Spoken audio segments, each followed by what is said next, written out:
ಮನಸ್ಸಿಗೆ ನೆಮ್ಮದಿ ಸಿಗಬೇಕಾದರೆ ಇಂತಹ ಧಾರ್ಮಿಕ ಕಾರ್ಯಗಳಲ್ಲಿ ಭಾಗವಹಿಸಿದರೆ ಮಾತ್ರ ಮನಸ್ಸಿಗೆ ನೆಮ್ಮದಿ ಸಿಗಲಿದೆ ಎಂದು ಆದಿಚುಂಚನಗಿರಿ ಶಾಖಾ ಮಠದ ಪರಮಪೂಜ್ಯ ಶ್ರೀ ಶಂಭುನಾಥ ಮಹಾಸ್ವಾಮೀಜಿ ಹೇಳಿದ್ದಾರೆ. ತಾಲೂಕು ಮಹಿಳಾ ಒಕ್ಕಲಿಗರ ಮಹಿಳಾ ಸಂಘದ ವತಿಯಿಂದ 3ನೇ ವರ್ಷದ ಸಾಮೂಹಿಕ ಸತ್ಯನಾರಾಯಣ ಪೂಜೆಯಲ್ಲಿ ಭಾಗವಹಿಸಿ ಆಶೀರ್ವಚನ ನೀಡಿದರು. ಈ ವೇಳೆ ಕಾರ್ಯಕ್ರಮದಲ್ಲಿ ಆಶೀರ್ವಚನ ನೀಡಿದ ಶ್ರೀ ಶಂಭುನಾಥ ಸ್ವಾಮೀಜಿ ಮಾತನಾಡಿ, ಮನುಷ್ಯ ಆಡಂಬರದ ಜೀವನಕ್ಕಾಗಿ ತಮ್ಮ ಸಂಸ್ಕಾರ ಸಂಸ್ಕೃತಿ ಮರೆತು ನೆಮ್ಮದಿ ಜೀವನ ಬೇಕೆಂದು ಹುಡುಕುತ್ತಿದ್ದಾನೆ.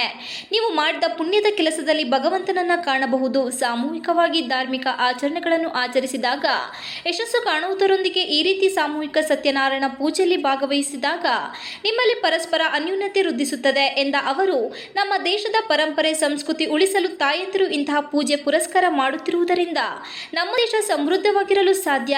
ಹಿಂದೆ ಪುರಾತನ ಕಾಲದಲ್ಲಿ ಭಗವಾನ್ ರಾಮ ಸೀತೆ ಮಾತೆಗೆ ಶೋಧನೆ ತಪ್ಪಲಿಲ್ಲ, ಆದರೂ ಕೊನೆಗೆ ಸತ್ಯಕ್ಕೆ ಜಯವಿದೆ ಎಂದು ಲೋಕಕ್ಕೆ ಸಾರಿದ ನಮ್ಮ ಸನಾತನ ಸಂಸ್ಕೃತಿಯಲ್ಲಿ ಇತ್ತೀಚಿನ ದಿನಗಳಲ್ಲಿ ಭ್ರಷ್ಟಾಚಾರ, ಅನ್ಯಾಯ, ಅಧರ್ಮ ನೋಡಿ ನೊಂದಿಕೊಳ್ಳದೆ ಪೂರ್ವಜನ್ಮದ ಕರ್ಮ ಫಲಗಳನ್ನು ಭೂಮಿಯ ಮೇಲೆ ಅನುಭವಿಸಬೇಕಾದಂಥ ಪರಿಸ್ಥಿತಿ ಒದಗಿದೆ.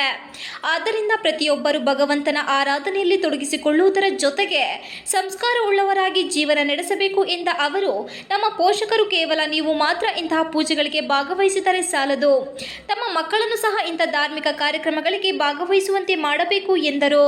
ಈ ಸಂದರ್ಭದಲ್ಲಿ ತಾಲೂಕು ಮಹಿಳಾ ಒಕ್ಕಲಿಗ ಸಂಘದಿಂದ ಪರಮ ಪೂಜ್ಯರಿಗೆ ಪಾದಪೂಜೆ ನೆರವೇರಿಸಿ ಗುರುವಂದನೆ ಸಲ್ಲಿಸಿದರು. ಈ ಸಂದರ್ಭದಲ್ಲಿ ತಾಲೂಕು ಮಹಿಳಾ ಒಕ್ಕಲಿಗರ ಸಂಘದ ಅಧ್ಯಕ್ಷೆ ಭಾರತಿ ಗೌಡ ಹಾಗೂ ಸಂಘದ ಸರ್ವ ಸದಸ್ಯರು ಹಾಜರಿದ್ದರು. ಸಾಮೂಹಿಕ ಸತ್ಯನಾರಾಯಣ ಪೂಜೆಯನ್ನು ಮಂಜುನಾಥ್ ಶರ್ಮಾ ಸಂಗಡಿಗರಿಂದ ಪೂಜೆ ನೆರವೇರಿಸಿಕೊಟ್ಟರು. TV 46 Malenadu news, Belur.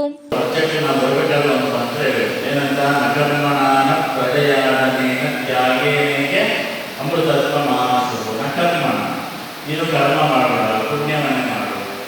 ಇವತ್ತು ಎಲ್ಲ ವೇದಗಳನ್ನ ಇವತ್ತು ಸತ್ಯನಾರಾಯಣ ಸ್ವಾಮಿ ಮುಂದೆ ವ್ರತವನ್ನು ಅರ್ಚಕರು ಮಾಡಿದ್ದಾರೆ. ಏನೆಲ್ಲ ಮಾಡಿದ್ದಾರೆ ಇವತ್ತು ಇಷ್ಟು ಸಮಯ ನೀವೆಲ್ಲ ಕೂತಿದ್ದೀರಲ್ಲ, ನಿಮ್ಮ ಮನಸ್ಸು ಎಷ್ಟು ಪ್ರಫುಲ್ಲತೆಯಿಂದ ನಿನ್ನೆಯಿಂದ ಪ್ರಾರಂಭ ಮಾಡಿದ್ದೀನಿ. ನಾಳೆ ಸತ್ಯನಾರಾಯಣ ಸ್ವಾಮಿ ಪೂಜೆಗೆ ಹೋಗಬೇಕು, ನಾನು ಭಕ್ತಿಯಿಂದ ಭಾವನೆಯಿಂದ ಪೂಜೆ ಮಾಡಬೇಕು, ಮನೆಯೆಲ್ಲ ಸ್ವಚ್ಛ ಮಾಡ್ಕೋಬೇಕು, ಮನಸ್ಸೆಲ್ಲ ಚೆನ್ನಾಗಿ ತೊಳ್ಕೊಬೇಕು, ಒಂದಷ್ಟು ಮಲಿನ ಆಗಿದೆ.